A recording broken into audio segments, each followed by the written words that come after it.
life is life and you can't always be at the game. Sometimes it's taking place on the other side of the world, but it doesn't mean that you give any less of a shit about it than somebody who's actually able to be there, right? And having that artifact of that obsession is something that we think every true fan should have. And we think there's a lot of fun to be had in that space as well. And it can be productized. Welcome to the Trading Cards and Collectibles podcast on the Radcast Network. From chasing grails to calling bluffs and going inside the hobby. Are you ready to collect? Let's get at it. Here is your host, Ryan Alford. What's up, guys? Welcome to Trading Cards and Collectibles here on the Radcast Network, your number one network for the best shows, the greatest hits, and amazing guests. That's what I'm talking about. We're getting into the car today. We're driving. We're going fast. You know why? There's not a trace of anything around us but innovation. He is the CEO of Trace, is Tareq Nazlawy. I'm trying my best there, Tareq. You got it. You're all good, man. Thank you for having me, Ryan. Appreciate it. Yeah, man. I love what you're doing. I love innovators, and I know it's hard. I worked with some of the biggest brands in the world in another life in the ad agency world and watched innovation come alive with smartphones and everything else. And I think the innovation you guys are doing with Fandom, meeting this collectibles, meeting attribution, which brands want. Hey, as a marketer and a business guy and somebody back in the hobby, makes a ton of sense to me. I'm glad that you're picking up what we're putting down, Ryan, and you're right about innovation being a hard thing. The stuff that we're doing at Trace, which I know we'll talk a lot more about, but it's born from quite a few years of thinking about like what new business models could look like in sport and consumer goods, apparel and footwear. And collecting is a very common theme. I used to lead digital innovation at one of the biggest sporting goods brands globally, Adidas, and to get companies that know that like there's another frontier to go and fight on to win tomorrow's business, it is quite difficult to get existing companies to do new things. So sometimes you just got to go do it yourself, right? Yeah, you do, and I applaud you because it's tough because you have things that are making money today, right? You have your tried and true. Like I'm holding up. They're not Adidas or Adidas. I was expecting you to maybe say Adidas because I hear that sometimes too. We'll come back to that. Good on you. The Nike's here in my hand, so I do know the shoe thing. But I do know, hey, we're making money on this physical thing. But do you invest in potential, in what might be coming?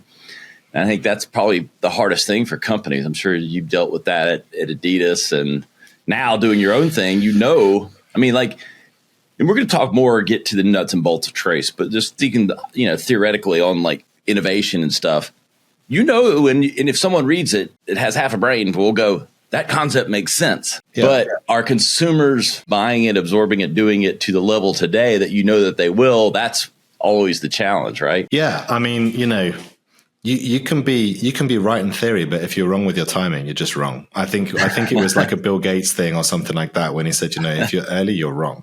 And that's one of the hardest things, is trying to figure out, even if you see the big idea and the big vision about like, if people were sort of collecting live moments and they became identity signals, which were readable by lots of people and whatever, like that would unlock a lot of value. But like, you got to prove number one thing, which is a sports fan ready to do this mode of engagement? And can you create something which is compelling and joyful and fun enough for somebody to participate in alongside the other things that are competing for their attention? And that is not a trivial thing to try and achieve. But if it was easy, everybody would be doing that, And I will never try and make a case that like collecting things digitally is a total replacement for collecting things physically. But I think that we live in a world now where meaning is created more in the digital realm than it is in the physical realm. And the manifestation of the carriers of meaning in the physical realm, physical still is a very, very important carrier of meaning. And it's also a very monetizable one. But like, here's the challenge is that when people buy that pair of sneakers from wherever they're buying it from, most of the time, people have no idea who that is, right? Which is why most brands have spent a lot of time building up direct-to-consumer businesses, because they want to understand how, like, that consumer, what makes them tick, what they want, how to really maximize the value of that relationship with them. Data, of course, is at the heart of that. Now, like, digital streaming, but merchandise, you name it. There's usually,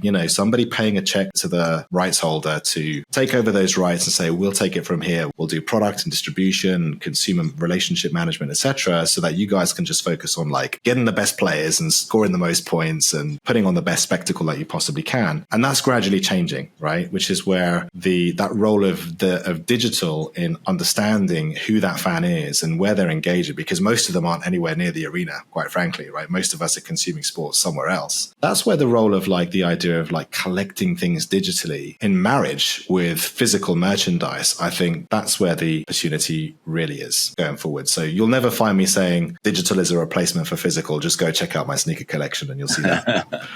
No, but it has a chance to, and I think that's what you're doing with Trace, is we haven't connected them enough. There's so much opportunity in the digital space that it isn't about cannibalizing, it's additive. And I think that's where the real opportunity is making it worth the addition, worth the time spent, worth it, and connecting those dots. And I would go a step further. They're becoming D2C companies. They're becoming data companies if they're really smart.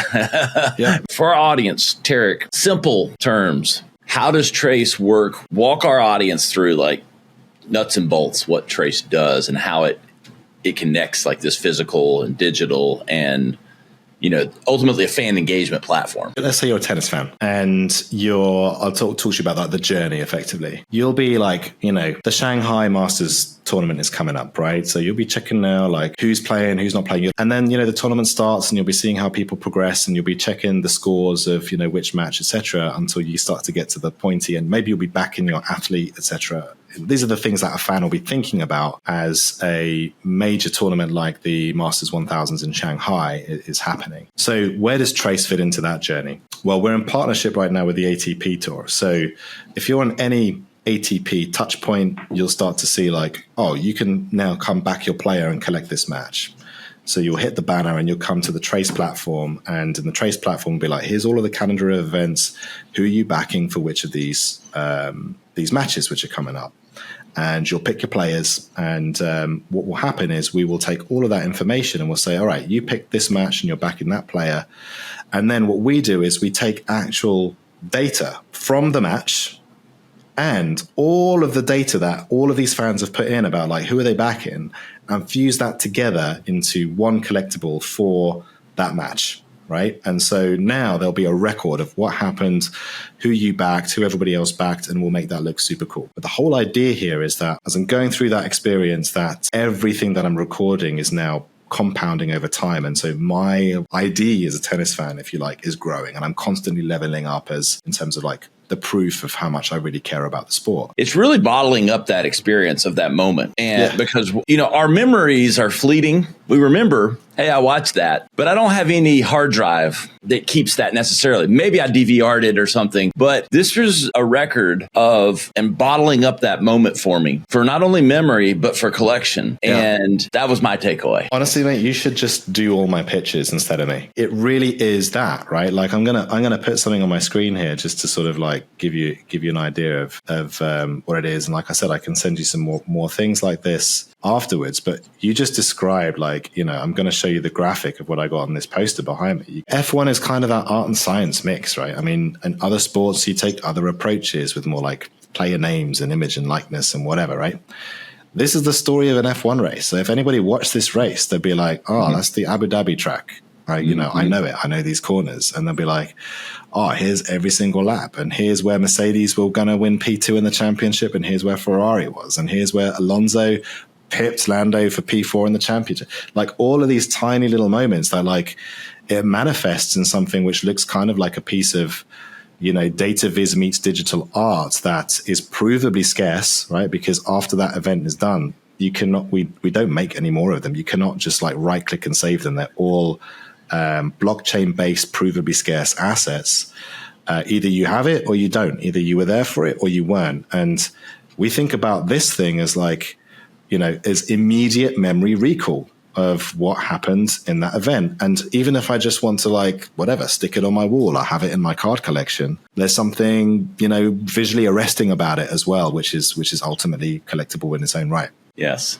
Memento, digital or physical. Memento reminding you of that experience. It's a much cooler ticket stub. Yeah. It's like a virtual ticket stub for the 99% of people who cannot be there. Which, by the way, you know, like I mentioned, one race out of 100, I'm actually less than 1% of F1 races. You know, like life is life and you can't always be at the game. Sometimes it's taking place on the other side of the world, but it doesn't mean that you give any less of a shit about it than somebody who's actually able to be there, right? And having that artifact of that obsession is something that we think every true fan should have. And we think there's a lot of fun to be had in that space as well. And it can be productized. I think what's really interesting about this is when you watch sports from home, you get to enjoy it and your fandom is there. You might be wearing your jersey, you might be doing whatever, but you don't really feel a part of the experience because you're just watching it. You're an observer. Yeah.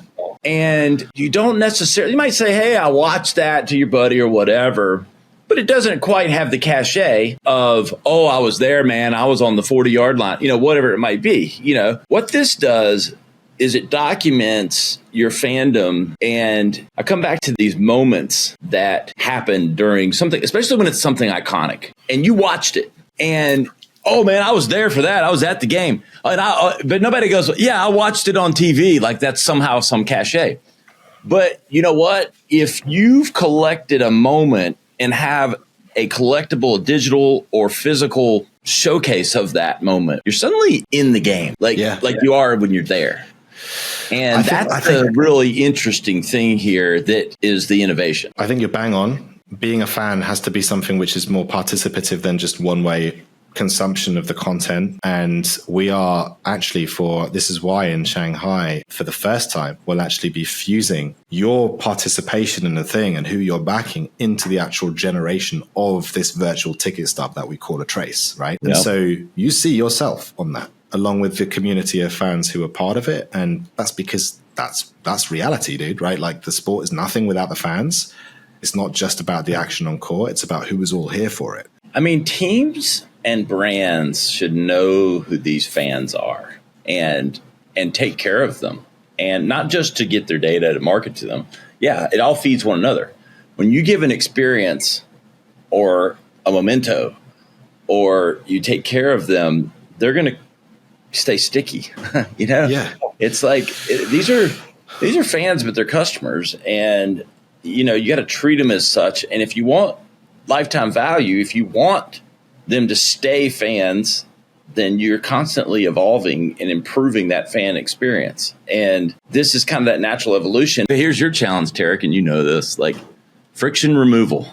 So 100%. How do I make it easy? Like I mean, 9 out of 10 fans for whatever sport, tennis, cricket, basketball, football, I think hearing our conversation and hearing the not just theory, but the practice of what you're doing, it's like, sign me up. That sounds cool. But how easy can you make it? And can you do a retina eye scan and I'm in? I don't know.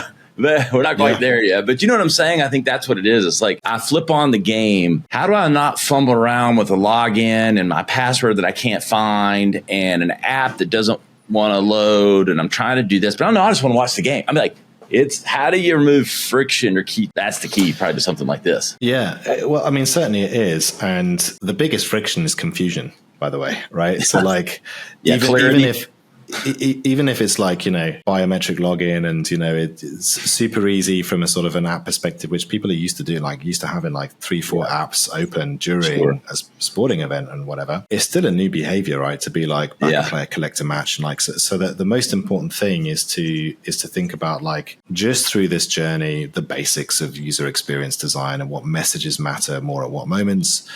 Some of them, your more like digital savvy audience will probably also be asking like, is this NFTs? Do I need to connect a wallet? Do I need to do all of that? And I'm like, nah, you don't, right? Like this is, yes, they're provably scarce assets. And we are, you know, your fan identity is something that we do have on a blockchain because it's got to be verifiable for any time down the line that you want to share that identity with somebody and remain in control of your data. Yeah. But we don't have, this is not a crypto thing. It's not like the friction in those experiences is really high. This is not a financialized behavior. The idea isn't like turn up at this event, collect these things and then flip them, right? This is about primarily proof that I give a fuck about this thing, right? So like if I give a fuck, I just keep doing it because we want to know who those people are that actually do give a fuck. That's the whole point.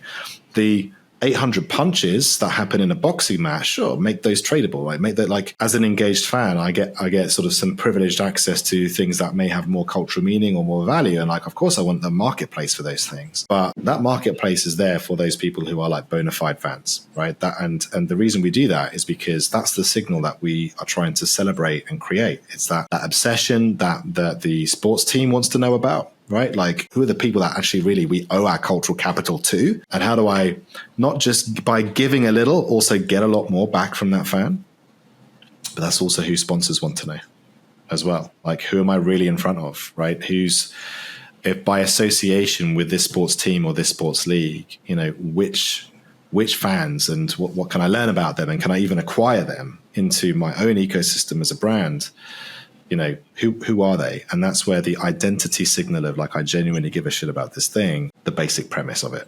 Tareq, it's really interesting. And I think I love this topic and the innovation and the digital. Is that a made up word? I don't know. Did I just make that up? Someone's probably said that before. Nature of this.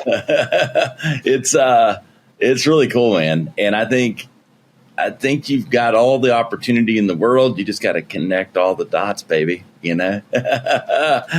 You're getting there, though. I mean, yeah. I like it. We definitely are. And, there's a special sauce in here about, like, as you say, just like memory is a big deal, being able to sort of capture that energy, which is currently going missing. It's a special capability, and you can use that in a variety of ways, but you've got to stay true to the obsession. That's how we roll with it. Just don't mess that bit up, right? Authentic to the sport, authentic to the fan experience, and everything works out from there. Tareq, talk to me and the audience about where they can learn more, keep up with what you guys are doing, and get involved. Yeah, firstly, you can find me on LinkedIn, Tareq Nazlawy, as you'll see that right there. Trace, you can find us at trace.fan. That's where our website is. And if you go onto the ATP Live app, if you see that, or the ATP website, you'll be seeing Traces everywhere, and you'll be able to go try it out and collect the matches and back your favorite players yourself. So that's what I would love you all to do. Go try it out, and we'll be reaching out for what you think, and we're constantly like evolving the experience together with the fans. Trace.fan. Tareq, I appreciate you, man. Thanks so much for coming on. Thanks, Ryan. Pleasure to be here. Appreciate it. Hey guys, you know where to find us, collectibles.show. You'll see the whole video. We'll have lots of added commentary and visuals from Tareq's team at Trace. Really cool stuff. Trace.fan. Check them out. You know where to find me. I'm at Ryan Alford. On all the social media platforms, hit me up. Tell me what you like. Tell me what you want to see. Tell me what you want to collect. We'll see you next time on Trading Cards and Collectibles. Collectibles.show is where you'll find all of the channels and learn more about what we're doing. And ultimately, hey, we want to hear from you. You do case hits at collectibles.show. We want you to send in your favorite pulls of the week. And here's the difference. This isn't about just value. Hey, we want to see some $10,000 hits. Had a couple of those myself a few months back. But it's not just about the value, it's about what you're collecting. What means something to you? Share a story, share a video of you holding up the card that you hit last week that was your favorite player and you nailed it. So case hits at collectibles.show. Send in those videos. I want to know the stories. We're going to bring them to life here on the show. We're going to do a segment each week once we get rolling and get some videos in where we share that on the show with us. We want to feature you on Collectibles Show. Thanks for tuning in to the show. Don't forget to follow us on your favorite podcast platform, and don't miss the full video version on YouTube.